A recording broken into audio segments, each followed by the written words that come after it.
오늘 우리에게 주신 하나님의 말씀은 마태복음 7장 7절에서부터 12절까지의 말씀 한번 교독해서 읽어보도록 하겠습니다. 마태복음 7장 7절에서부터 12절까지의 말씀입니다. 제가 7절부터 읽겠습니다. 구하라 그리하면 너에게 주실 것이요 찾으라 그리하면 찾아낼 것이요 문을 두드리라 그리하면 너에게 열릴 것이니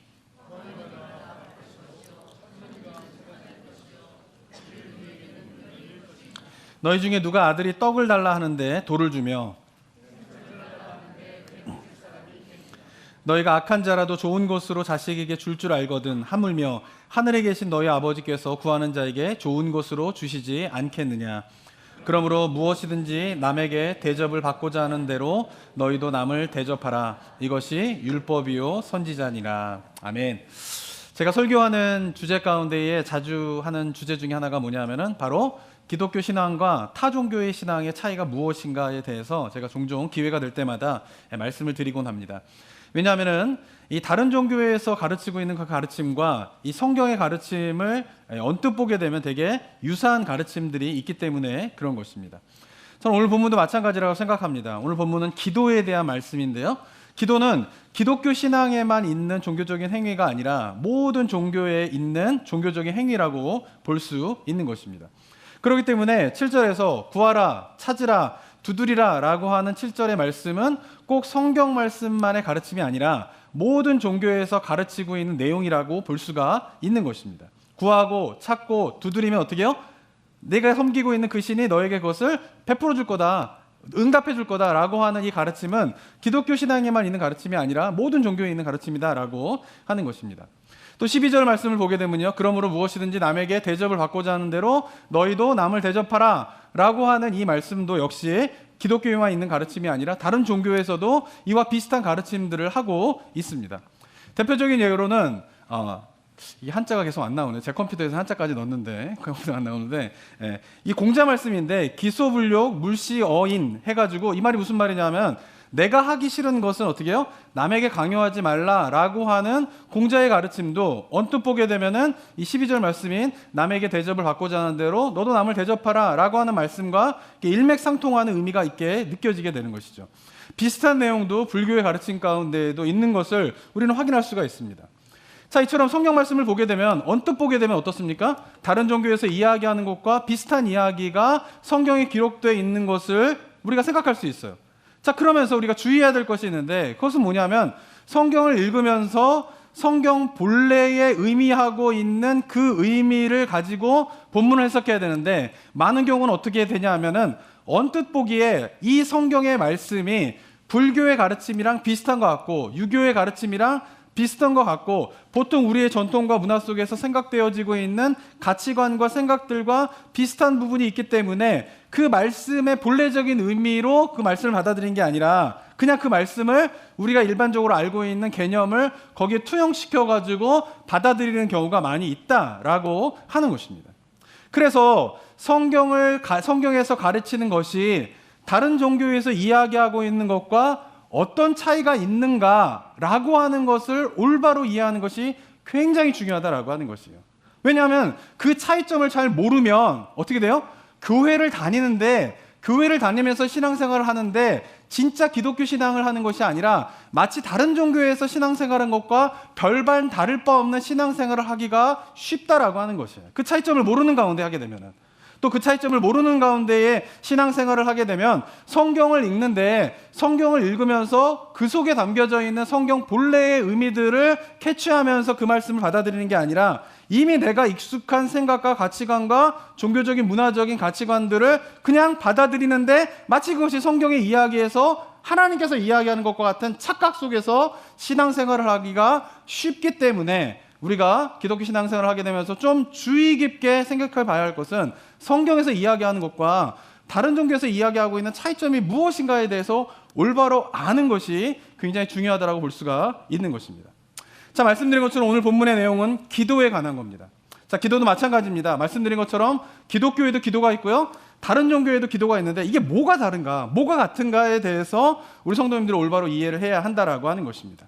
자, 먼저 공통점은 무엇일까요? 그것은 좀 전에 말씀드린 것처럼 7절과 8절에서 구하라, 찾으라, 두드리라. 그러면 구하는 이가 구할 것이고 찾는 이가 찾아낼 것이고 두드리니가 열릴 것이다 라고 하는 이 7절과 8절의 내용은 모든 종교에서 이야기하는 가르침이다라고 볼 수가 있는 것이죠. 내가 믿는 신에게 나의 필요를 이야기하고, 그래서 신의 도움을 받아서 내가 구하는 것, 내가 찾는 것, 내가 두드리는 것이 열리게 되는 그런 기도의 체험, 기도의 결과, 이런 것들을 얻게 된다라고 하는 것은 기독교 신앙에서만 이야기하는 것이 아니라 모든 종교에서 이야기하고 있는 기도이다라고 볼 수가 있는 것이죠. 자, 그렇다면 성경에서 말하는 기독교 신앙에서의 기도와 다른 종교에서 이야기하고 있는 기도의 차이점이 무엇인가? 그것이 9절에서부터 나오게 되게 됩니다. 9절부터 한번 11절 한번 읽어볼까요? 한번 읽어보겠습니다. 시작. 너희 중에 누가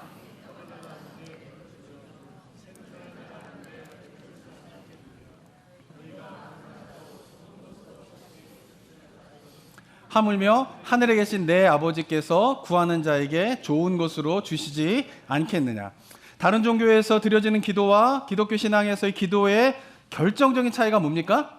그것은 바로 기도의 대상과의 관계의 차이가 있다는 것이에요.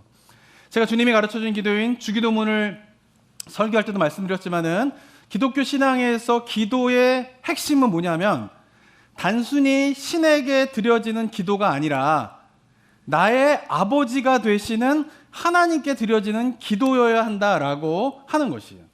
다른 어떤 종교에서도 신과 인간과의 관계를 아버지와 자녀의 관계로 설명하는 종교가 한 군데도 없어요. 다른 종교에서는 다 어떻습니까? 드려지는 기도는 단순히 신에게 드려지는 기도예요. 신에게 드려지는 기도이기 때문에 기도하기 전에 신과 내가 어떤 관계에 있는가는 중요하지 않아요. 중요한 건 뭘까요? 기도하는 그 순간의 태도와 자세가 중요한 거예요. 네. 기도하는 그 순간에 내가 얼마나 정성을 들이느냐, 기도하는 그 순간에 내가 얼마나 신에게 매달리느냐 하는 그 순간이 굉장히 중요한 거죠. 그래서 뭐가 중요합니까? 좋은 재물을 가져오는 게 중요한 거예요. 그래서 화려한 예식을 준비하는 게 굉장히 중요한 거예요. 왜냐하면 기도하는 그 시간에 신의 그 시간에게만, 그 전과 그 후는 상관없어요. 기도하는 그 시간에만 신에게 정성을 보여주면 되기 때문에 그렇다라고 하는 것입니다. 하지만 기독교 신앙에서 기도는 어떻습니까? 아버지께 드리는 기도인 것이에요. 그렇기 때문에 아버지께 드려지는 기도이기 때문에 기도하기 전에 아버지인 하나님과 나와의 관계가 굉장히 중요한 것이에요. 하나님을 기도하기 전에 하나님을 아버지로 인정하고 일상의 삶에서 아버지가 되신 하나님의 뜻을 알려고 하고 그 말씀에 따라 실천하게 되면서 하나님과 인격적인 관계가 형성되어지는 가운데에서 드려지는 기도가 바로 기독교 신앙의 기도이다라고 하는 것이에요. 그렇기 때문에 기독교 신앙의 기도는 하나님으로부터 단순히 무엇인가를 얻어내기 위한 기도가 아니라 하나님과 더 깊은 인격적인 관계 가운데에서 나의 필요를 아뢰는 기도가 되어야 한다라고 하는 것입니다. 그래서 기독교 신앙이 재물이 중요해지고 예식이 화려해지게 되면 뭐가 무너지는 거예요? 하나님과의 관계가 무너지고 있다라고 하나의 사인으로 볼 수 있는 것이에요. 그렇기 때문에 기독교 신앙에서는 무엇이냐면은 바로 다른 종교에서는 신과 인격적인 관계가 필요 없는 기도이지만 기독교 신앙의 기도는 바로 하나님과 인격적인 관계가 중요한 기도이다라고 하는 사실을 우리 성도님들이 잘 기억해야 하는 것입니다. 나의 아버지가 되시는 하나님과 인격적인 관계 가운데에서 무엇든지 구하면 얻을 것이고 나의 아버지가 되시는 하나님과 인격적인 관계 가운데에서 무엇인지 찾으면 찾을 것이고 나의 아버지가 되시는 하나님과 인격적인 관계 가운데에서 문을 두드리게 되면 열리게 된다라고 하는 것이 바로 오늘 성경에서 예수님께서 말씀하시는 기도의 핵심인 것입니다. 사랑하는 성도 여러분, 기독교 신앙의 기도의 핵심이 무엇입니까? 그것은 바로 나의 하나님이 아버지가 되신다는 거예요. 그리고 그 아버지가 되시는 그 하나님과 내가 인격적인 관계 가운데에 있게 된다라고 하는 것이 기독교 신앙의 중요한 핵심임을 우리 성도님들이 반드시 기억하시기를 바랍니다. 자, 이렇게 기독교 신앙에서의 기도가 나의 아버지이신 하나님과 인격적인 관계를 바탕으로 드려진다라고 하는 이 사실을 잘 기억하면서 우리가 성경 속에서 기억해야 할 기도의 두 가지의 모습이 있다라고 하는 것도 우리가 한번 살펴봐야 합니다. 제가 지난 목요 새벽 기도회 때 나눈 말씀 본문이기도 한데 마가복음 7장을 보게 되면은 한 이방인 여인이 등장을 하게 됩니다. 예수님께서 두로라고 하는 지방을 가시게 되었을 때에 딸이 귀신 들린 어머니가 예수님께 찾아와서 귀신 들린 딸을 고쳐주십시오라고 간청을 하시게 됩니다. 그런데 그 여인의 간청에 예수님께서 이렇게 대답하세요. 마태복음 7장 27절을 보면요. 한번 읽어볼까요? 시작.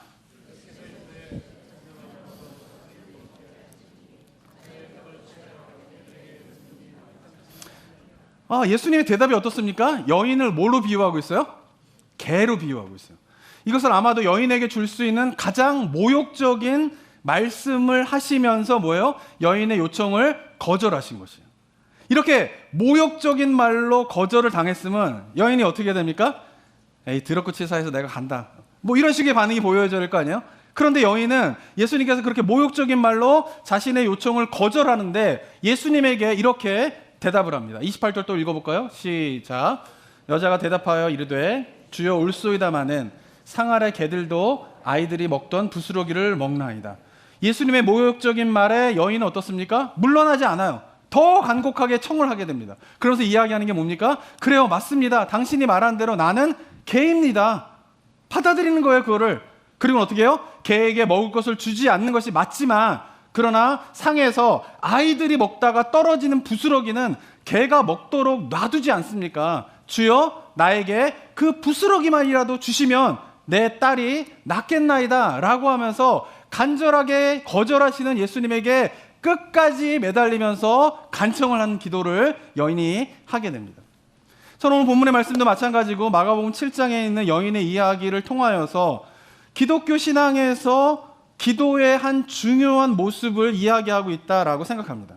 그것은 무엇이냐면 하나님께 우리가 뭐예요? 끝까지 매달려 보는 거예요. 한번 하나님께 끝까지 한번 매달려 보는 기도가 뭐예요? 성경에서 이야기하는 기독교 신앙의 기도의 굉장히 중요한 모습이라는 것이에요. 예수님이 거절하셨지만 여인이 끝까지 간청한 이유는 뭐냐면 예수님이 아니면 안 된다라고 하는 여인의 믿음이 있었기 때문에 끝까지 예수님을 의지하면서 예수님이 고쳐주셔야 됩니다 라고 매달리는데, 이러한 기도의 모습이 바로 우리가 하나님께 기도할 때에 우리가 품어야 할, 우리가 가져야 할 기도의 중요한 한 모습인 것을 우리가 반드시 기억을 해야 하는 것입니다. 하지만 요즘에 많이 이렇지 않죠. 그죠? 하지만 성경을 보게 되면 기도의 또 다른 한 모습이 나타나게 되는 것을 보게 됩니다. 고린도후서 12장 8절 9절 한번 읽어보겠습니다. 8절 9절 읽겠습니다. 시작. 이것이 내게서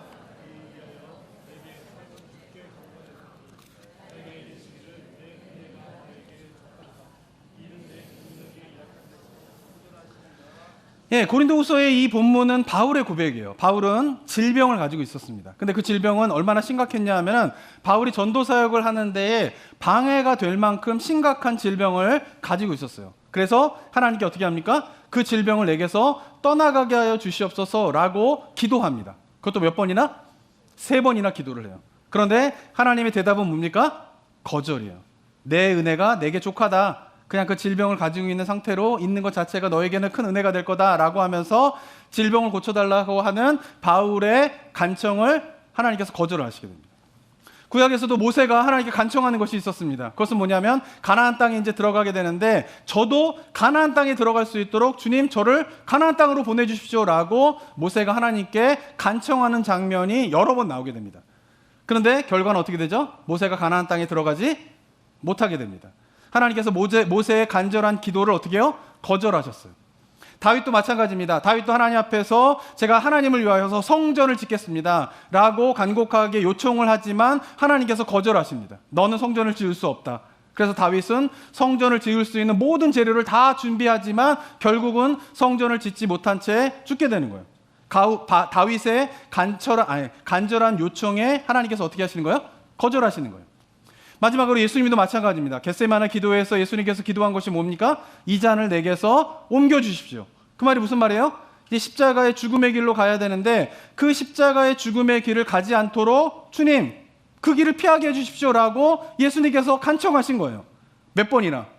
3번이나 기도를 하십니다. 그런데 결과는 어떻게 되죠? 하나님은 예수님의 간청을 거절하십니다. 그리고 예수님은 십자가에 못 박혀 죽으시게 되는 거예요. 자, 여기서 중요한 것은 뭐냐면은 바울도 그러고 모세도 그러고 다윗도 그러고 예수님도 모두 하나님께 자기의 필요를 구했지만 하나님은 그것을 거절하셔요. 그런데 하나님께서 거절하시자 바울도 그렇고 모세도 그렇고 다윗도 그렇고 예수님도 그렇고 마가복음 7장에 있는 여인과 같이 끝까지 매달리면서 내가 원하는 것을 받을 때까지 매달리는 기도를 합니까? 아니에요.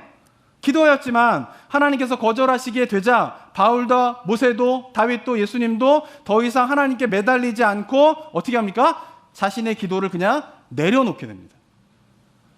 저는 이것이 또한 성경에서 말하고 있는 성경적인 기도의 중요한 한 모습이라고 생각합니다. 그것은 뭐냐면 성경 속의 기도는 때때로 내려놓는 기도도 있다라고 하는 사실인 것이에요. 그러니까 성경에서 말하는 기도는 마가복음 7장의 여인처럼 끝까지 매달리는 기도의 모습도 있지만 그러나 또 하나의 중요한 모습이 있는데 그것은 바로 거절하셨을 때에 끝까지 매달리는 게 아니라 어떻게 해요? 내려놓는 기도도 성경에서 이야기하고 있는 중요한 기도의 모습이다라고 하는 것이에요. 그런데 어떻습니까? 많은 경우에 둘 중에 하나만 생각해요. 그래, 마가복음 7장을 묵상하셨으면 은혜 받잖아요. 그래, 여인이 끝까지 기도한, 이게 보통 우리의 은혜죠. 그죠? 내려놓는 기도의 은혜를 받게 되면은 성숙한 거예요. 근데 우리는 보통 어디에 은혜 받아요? 끝까지 이렇게 매달리니까 하나님께서 예수님께서 들어주셨구나. 여기에 이제 감동을 받는 거예요. 그래서 어떻게 해요? 기도는 끝까지 매달리는 거야. 라고 하면서 끝까지 매달리는데 어때요? 때때로 내려놓아야 할 때에 내려놓지 않고 매달리는 경우가 있는 거예요. 그리고 어떤 사람 어떻습니까? 기도는 내려놓는 거야 라고 하면서 이 내려놓는 기도만 생각하게 되면은 끝까지 매달려야 할 때에 자신감이 없어요. 끝까지 매달릴 때 뭐예요? 매달리지 않아요. 그리고 그냥 적당히 하다가 그냥 내려놓는 거예요. 다 주님 뜻대로 해주십시오. 물론 이게 굉장히 신앙의 좋은 모습일 수도 있는데 많은 경우는 어떻게 해요? 기도를 끝까지 해야 되는 부분에 대한 확신이 없는 거예요. 자신감이 없는 거예요. 그러니까 기도를 끝까지 하다가 하지 않고 중간에 주님 뜻대로 해주십시오라고 핑계를 대는 경우가 많이 있다라고 하는 것이죠. 제가 지난 시간에 말씀드린 내용이 있습니다. 기독교 신앙의 핵심이 뭐라 그랬죠? 설교 제목이었는데 바로 균형입니다. 균형. 몇몇 분이 이러고 계셔가지고 그래도 감사한데 제가 말씀드렸잖아요. 기독교 신앙의 핵심은 뭐라고요? 균형이라는 거예요. 균형. 저는 오늘 기도의 영역에서도 마찬가지라고 생각합니다. 어떻습니까? 이 균형의 원리가 기도의 영역에서도 필요한 거예요. 성경에는 뭐예요? 매달리는 기도를 이야기하기도 하고 어떻게 해요? 내려놓는 기도도 이야기를 하는데 이 두 가지의 균형을 이루는 것이 굉장히 중요한 것이죠. 그런데 이 균형을 잡지 못하고 매달려야 될 때 매달리지 못하고 내려놓아야 될 때 내려놓지 못하는 경우가 많이 있는 것을 우리는 종종 보게 되는 것입니다. 지난주도 그러고 오늘도 제가 기도할 때에 매달리는 기도가 있고 내려놓는 기도가 있는데 둘 중에 균형을 잘 이루어야 된다. 이렇게 말씀을 드리면 어떤 분들은 그렇구나. 성경에서 이렇게 다양한 이야기를 하고 있는 가운데에서 우리가 이렇게 균형을 이루는 것이 참 기독교 신앙에서 중요한 거구나 라고 하면서 동의를 하시면서 그렇구나. 이렇게 받아들이시는 분도 계시겠지만 또 어떤 분들은 그래서 어떻게 하라는 겁니까? 이러라는 겁니까? 저러라는 겁니까? 뭐 똑부러지게 이렇게 해라. 기도는 그냥 매달려라. 이렇게 얘기하든지 아니면 기도는 그냥 내려놔라. 이렇게 말하든지 하면 비판하지 말아라. 이렇게 하든지 권면하라. 뭐 이렇게 얘기하면 좋은데 뭐 이거는 이쪽도 하고 저쪽도 하면서 이거면 이거 저거면 저거 이렇게 하면 좋은데 이것도 하면서 저것도 하고 저것도 이거 하면서 이것도 하면서 하라고 하면은 너무 어렵지 않냐, 너무 복잡하지 않냐 라고 하면서 짜증 섞인 반응을 보이시는 분들도 분명히 있을 거라고 생각합니다. 없나요? 감사하네요. 근데 저는 이 부분이 다른 종교와 기독교 신앙의 결정적인 차이라고 생각을 해요. 그것은 뭐냐? 왜 기독교 신앙에는 이거면 이거, 저거면 저거 이렇게 말하는 부분도 있지만은 그러나 많은 경우는 어떻습니까? 이거이면서 저거이고 저거이면서 이거이다라고 말씀하시는 경우가 많이 있는데 왜 그러냐라고 하는 것이에요. 그 이유는 무엇 때문이냐? 바로 기독교 신앙의 핵심은 뭐예요? 인격적인 관계에 있기 때문에 그래요. 하나님과 우리와의 관계가 비인격적인 관계가 아니라 인격적인 관계 가운데 있기 때문에 이러기도 하고 저러기도 하고 저러기도 하고 이러기도 한다라고 성경이 말하고 있는 것이에요. 왜냐하면 비인격적인 관계에서 중요한 것은 뭐냐면 원리와 원칙이 중요해지게 됩니다. 사람들과의 관계 속에서 원리와 원칙만 따르는 관계는 비인격적인 관계예요. 군대 조직이 그렇죠? 회사 조직이 그렇죠? 그것이 뭐예요? 원리와 원칙이 강조되는 거예요. 그런데 인격적인 관계 가운데 있는 관계 속에서는 원리와 원칙도 중요하지만 그러나 때때로 그 원리와 원칙보다 더 중요한 게 있어요. 그것은 뭐냐면 상대방의 마음이에요. 상대방의 의중이 더 중요할 때가 있는 거예요. 그러면서 관계 속에서 인격적인 관계를 하게 되다 보면은 원칙과 원리보다도 뭐예요? 그 의중과 마음이 더 중요하게 되면서 이러기도 하고 저러기도 하고 저러기도 하고 이러기도 하게 되는 부분들이 생기게 된다라고 하는 것입니다.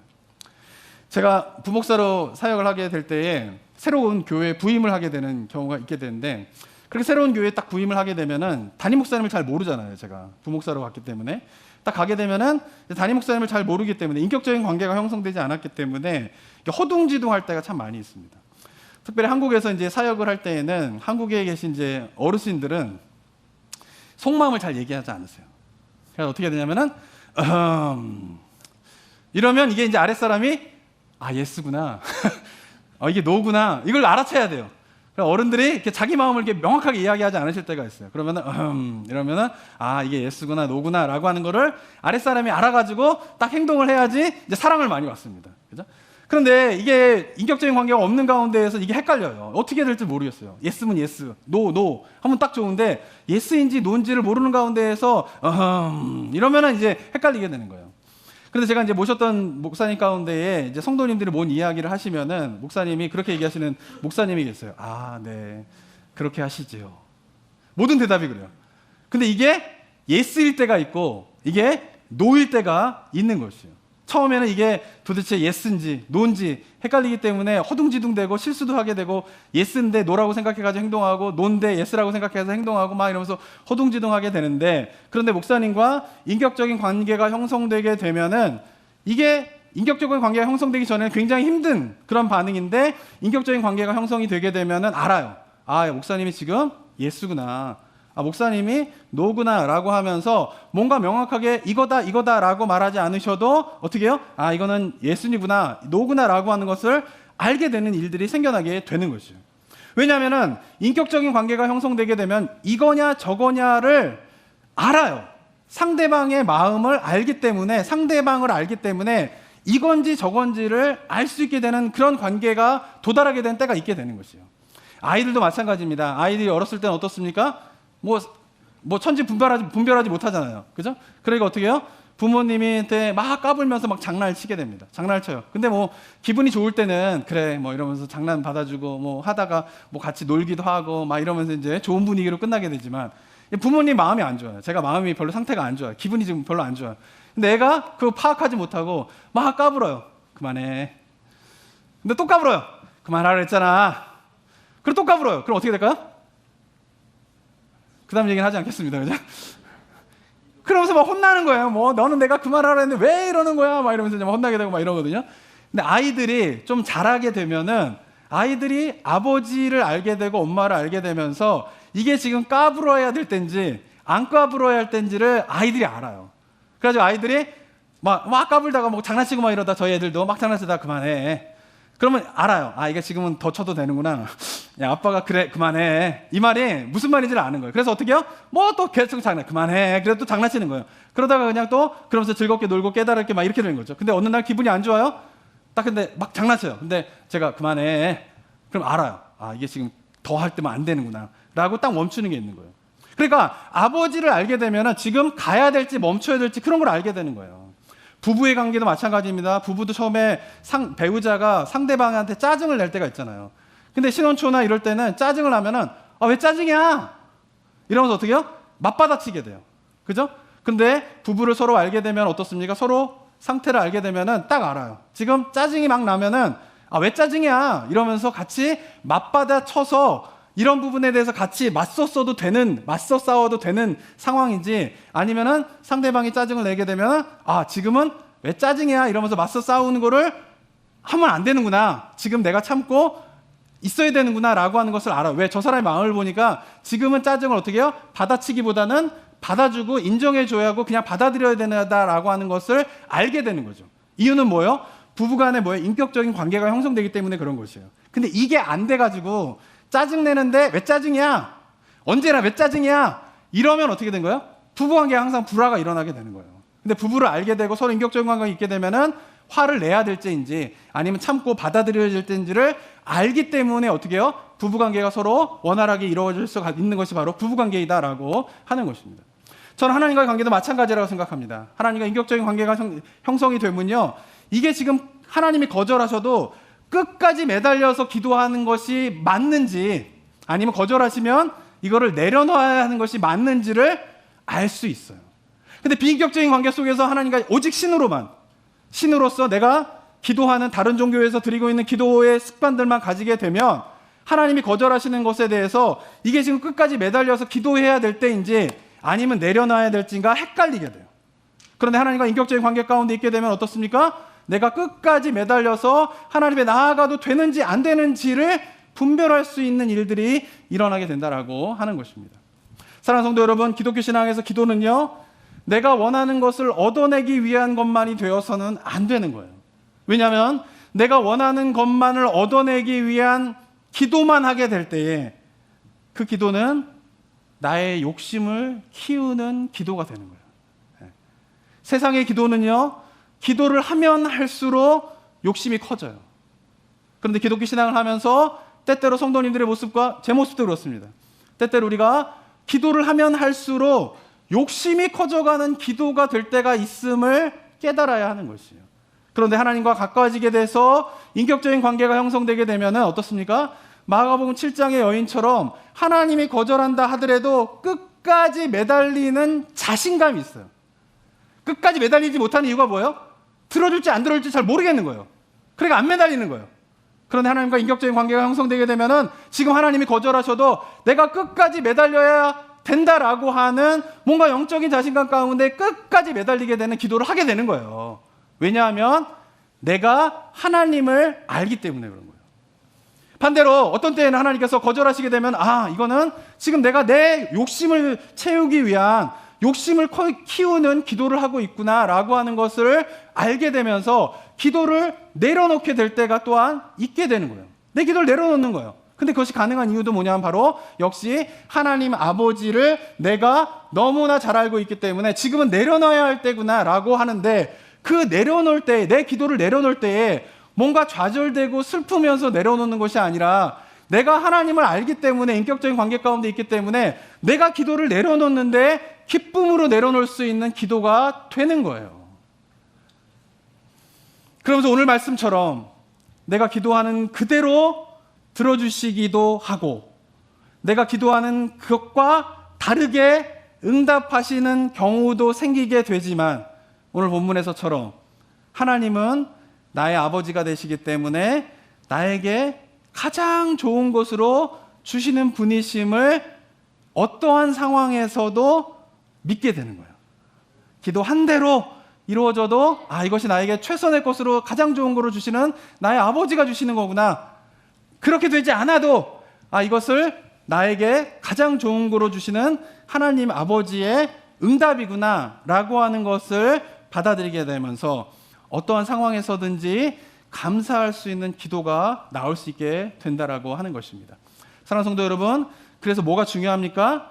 하나님과의 인격적인 관계 가운데서 내가 기도를 하고 있는가 아닌가가 굉장히 기독교의 신앙에 기도를 드리고 있는가, 아니면 다른 종교에서 드리고 있는 기도를 내가 드리고 있는가를 가름하는 중요한 기준이 된다라고 하는 사실을 깨닫는 우리 성도님들 되시길 주님의 이름으로 축원합니다. 한 가지만 더 살펴보길 원하는데 12절 말씀 한번 읽어보도록 하겠습니다. 12절 말씀 읽겠습니다. 시작.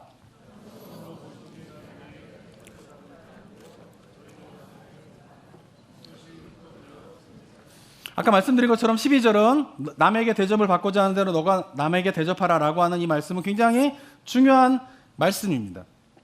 황금률이라고 합니다. 이것을 왜 그러냐면, 황금률이라고 하는 건 뭐냐면 사람들과의 관계 속에서 여러 가지 원리가 있잖아요. 원칙이 있잖아요. 그 중에서 단 한 가지 가장 기본적인 원칙으로 꼽으라면 무엇이겠는가 라고 했을 때 그것이 황금률이라고 이야기하는 거예요. 근데 사람들과의 관계 속에서 내가 대접을 받고자 하는 대로 다른 사람을 대접하는 이 원리가 뭐냐면, 사람들과의 관계 속에서 여러 가지 원리 가운데 가장 기본이 되고 가장 중요한 원리 한 가지를 꼽는다라고 하면 바로 그것이다 라고 하는 의미 속에서 이 마태복음 7장 12절은 황금률이라고 이야기를 하게 되게 됩니다. 자, 그러면서 말씀드린 것처럼 근데 이 12절의 말씀은 다른 종교에서도 비슷하게 이야기하는 내용들이 굉장히 많이 있는 것이에요. 그런데 우리가 한번 생각해 봐야 할 것은 뭐냐면은, 예수님께서도 남에게 대접을 받고자 하는 대로 네가 다 대접을 해야 된다라고 하고, 이는 율법이요 선지자라고 말씀을 하세요. 그 말씀은 무슨 말이냐면 바로 이 원칙이 성경의 여러 가지 하나님의 말씀 가운데에서 사람들과의 관계 속에서 네가 가장 기본적으로 지키고 따라야 할 원칙이다라고 하는 의미에서 이것이 뭐예요? 율법이요 선지자이다라고 예수님께서 말씀을 하신 것입니다. 자, 그런데 생각해 봐야 할 것은 왜 예수님께서는 사람들과의 관계에서 가장 중요하게 지켜야 되는 원칙으로 남에게 대접을 받고자 하는 대로 다른 사람을 대접하라 라고 말씀하셨는데, 이것은 다른 종교에서도 이야기하고 있는 내용인데 이 말씀을 지금 어떻게 해요? 구하라, 찾으라, 문을 두드리라, 그러면 하나님께서 너희 아버지가 되셔서 너에게 그것을 갚아주실 것이다 라고 하는 기도의 내용에 이어서 이 12절 말씀이 붙어 있느냐라고 하는 것을 우리가 생각해 봐야 하는 것이에요. 그러니까 우리가 성경 말씀을 제대로 의미하기 위해서는 아까도 말씀드린 것처럼 다른 종교와 비슷한 이야기를 하고 있는데, 다른 종교와 비슷한 이야기를 하고 있는 것이 아니라 결정적인 차이가 있음을 발견하기 위해서는 한 구절만 보면 안 되고 그 구절이 속해 있는 전체 맥락을 봐야 되는 거예요. 지난 시간에 말씀드린 것처럼 비판하지 말라, 비판하는 것은 너희가 비판을 받을 것이다 라고 하는 말은 어느 종교에다 있는 거예요. 그런데 그것이 예수님께서 특별하게 믿음의 공동체 가운데 주시는 굉장히 중요한 메시지가 담겨져 있는 말로서 이해를 하기 위해서는 맨 마지막 구절인, 연관이 잘 되지 않는 구절인 거룩한 것을 개에게 주지 말고 진주를 돼지 앞에 던지지 말라라고 하는 이 말씀이 비판하지 말라라고 하는 것과 연관이 없는데 갑자기 그것을 붙어서 이야기하시는 그 연계성을 이해하게 되면은 비판하지 말라라고 하는 것이 단순히 다른 종교에서 이야기하고 있는 비판하지 말라를 의미하는 것이 아니라 믿음의 공동체 가운데의 사랑과 거룩을 유지하기 위해서 너희들이 지켜야 될 굉장히 중요한 원리임에 대한 것을 깨달을 수 있게 되는 거예요. 마찬가지로 오늘 본문도 그냥 어떻게 해요? 구하라, 찾으라, 그럼 열릴 것이다, 얻을 것이다 라고 하는 이 말씀은 다른 종교에도 있는데, 이 말씀의 의미에서 중요하게 기도의 차이가, 기독교 신앙의 기도의 차이가 있는 것이 무엇인가를 알기 위해서는 7절부터 11절까지의 기도의 내용과 전혀 생뚱맞게 갑자기 그러므로는 뭐예요? 인과관계잖아요. 그럼 7절부터 11절까지의 내용과 12절이 어떻게 해요? 인과관계 속에서 연결이 된다라고 하는 것을 알 수 있는 것이에요. 그런데 뭐라고 이야기하냐면 기도에 관한 이야기를 하시다가 갑자기 무엇이든지 남에게 대접을 받고자 하는 대로 너희도 다 대접하라 라고 하는 이 말씀이 왜 들어가게 되는가? 이것이 왜 기도의 영역에서 어떠한 역할을 하게 되는 것인가? 라고 하는 그 관계성을 우리가 이해해야지만이 오늘 본문 속에서 기독교 신앙의 기도의 또 다른 한 차이점을 우리가 발견할 수 있게 되는 것입니다. 만약 우리가 돈이 필요해가지고 하나님께 기도를 합니다. 그럼 하나님께서 기도에 응답을 해주셔서 우리에게 돈을 주실 때에 어떻게 주십니까? 막 기도해가지고 돈 받아본 적 있으세요? 하나님 앞에? 없으세요? 경험해 보신 분은 아세요, 그죠? 막 기도를 해요. 돈이 필요합니다. 정말 이게 필요합니다. 그럼 어떻게 기도하고 난 다음에 갑자기 하늘에서 돈비가 쫙 내리면서 다른 집에는 가지 않아. 우리 집에만 돈비가 쫙 내리면서 돈이 차곡차곡 쌓여가지고 나의 필요한 돈을 하나님께 채워주시나요? 그런 경험 해보신 적 있으세요? 네. 근데 하나님께 기도하면 갑자기 자고 일어났는데 갑자기 문 앞에 돈다발이 탁 떨어져 있어가지고 그 돈다발을 하나님께서 기도하니까 돈다발을 나에게 주셨네 라고 하면서 필요한 돈을 공급받아 보신 적 있으세요? 없죠? 네. 어떻게 공급받으십니까? 저는 필요할 돈을 공급받은 적이 굉장히 많이 있습니다. 하나님으로부터. 그 중에 한 가지가 뭐냐면 제가 2007년도에 이제 미국에 유학을 와가지고 이제 공부를 이제 하는데 첫 학기, 두 학기, 1년 동안에는 이제 사역을 하지 않고 공부만 했어요. 영어를 잘 못해가지고 미친 듯이 이제 아침 새벽에 나가가지고 밤늦게까지 영어 공부를 해야 되니까 영어 공부하자, 뭐 신학 공부하랴, 뭐 이러면서 막 남들은 책 한 권을 하루만 읽을 수 있는 책의 분량을, 미국 애들은 하루만 읽을 수 있는 책의 분량을 저는 일주일이 걸리고 열흘이 걸려도 다 읽을 수 없잖아요. 그러니까 공부를 열심히 하고서 막 하는 거예요. 그런데 이제 한 학기가 지나고 두 학기가 지나니까 가지고 왔던 돈이 똑 떨어졌습니다. 그래서 세 번째 학기를 등록을 해야 되는데 세 번째 학기를 등록할 등록금이 모자란 거예요. 그래서 기도했어요. 하나님, 등록금이 모자랍니다. 저희 등록금을 채워주십시오. 기도했어요. 근데 첫 번째 1차, 2차, 3차까지 이제 등록금을 내는 기간이 있었거든요. 1차 기간이 지났는데 돈이 없어요. 여전히 모자라요. 2차 기간이 지났는데 여전히 돈이 모자라요. 근데 3차 기간이 이제 남았는데 이때 돈을 못 내면은 그냥 한국 가야 되는 거예요. 그래서 하나님 앞에 기도하기를, 하나님, 제가 등록금이 모자란데 이걸 안 채워주시면 한국 가야 되는데 한국 가는 게 맞습니까? 아니면 제가 여기 계속 있는 게 맞습니까? 주님 도와주세요. 막 이렇게 기도를 했어요. 그런데 어느 날 갑자기 이메일 한 통이 저한테 날라왔어요. 그 이메일이 뭐였냐면은 제가 한국에 있을 때에 이제 대학생 선교단체에서 제가 이제 선교단체 간사로 사역을 했는데 그때 대학생이었던 친구를 제가 가르치면서 이제 같이 사역했던 친구가 있었어요. 근데 그 친구가 대학교를 다니다가 중간에 1학년, 2학년을 마치고 중간에 가족들이 다 캐나다로 이민을 가가지고 학교를 이제 중간에 트랜스퍼 해가지고 캐나다로 이민을 간 자매가 있었거든요. 근데 그 자매한테 거의 3년이나 4년 정도의 시간 동안 연락을 주고받지 않았는데 갑자기 연락이 온 거예요. 그래서 미국에 오셨다라고 하는 소식을 들었다 이러면서 이제 이메일이 와서 이제 이메일을 쭉 내용을 보니까 뭐냐 하면은 그 자매가 이제 트랜스퍼 해가지고 캐나다에서 대학을 가가지고 대학을 잘 마친 거예요. 그리고 이제 잡을 구해가지고 이제 직장 생활을 시작했는데 첫 번째에 일을 해가지고 받은 월급을 저를 주겠다는 거예요. 제가 그 돈을 받았을까요? 안 받았을까요? 받았을까요? 안 받았을까요? 만약에 근데 제가 하나님 앞에 하나님 등록금이 필요합니다. 정말 등록금 채워주세요. 라고 하는 기도를 안 했는데 갑자기 자매가 연락이 와서 자기 첫 월급을 주겠다라고 하는 것을 제가 받는다면, 받는 놈이 된다면 그건 놈이에요, 놈.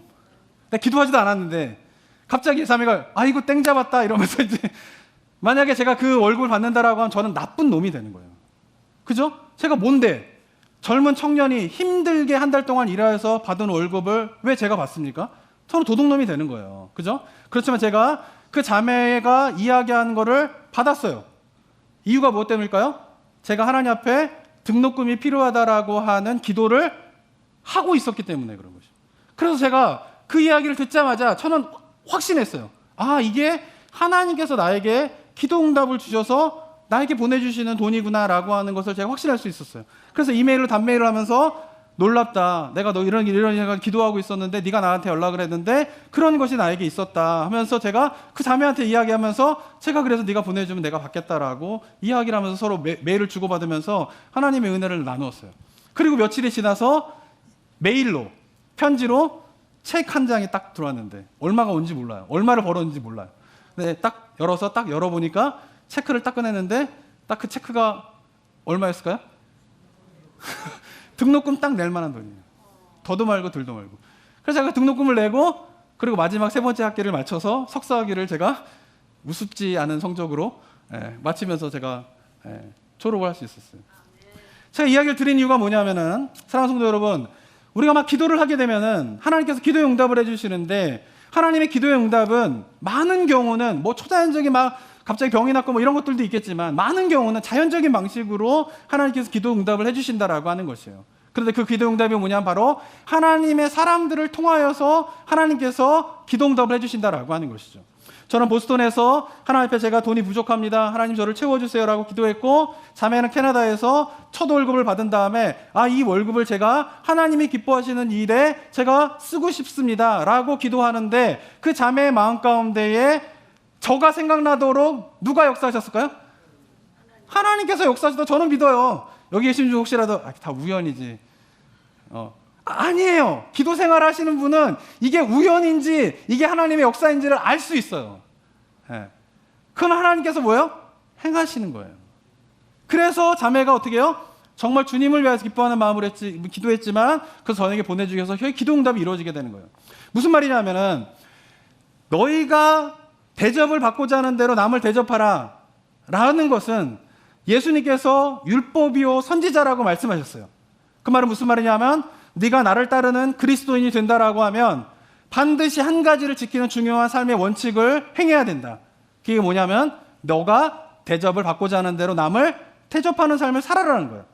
그런데 나는 하나님께서 명령하셨고 예수님께서 명령하셨기 때문에 대접을 받고자 하는 대로 누군가에게 대접을 하는 거지만 그런데 이것이 하나님의 손에서는 어떻게 해요? 누군가가 기도하고 있는 기도의 응답으로 내가 대접하는 것을 사용하시게 되면서 어떻게 해요? 누군가의 기도 응답을 이루어지게 되는 일들이 일어나게 되는 것이에요.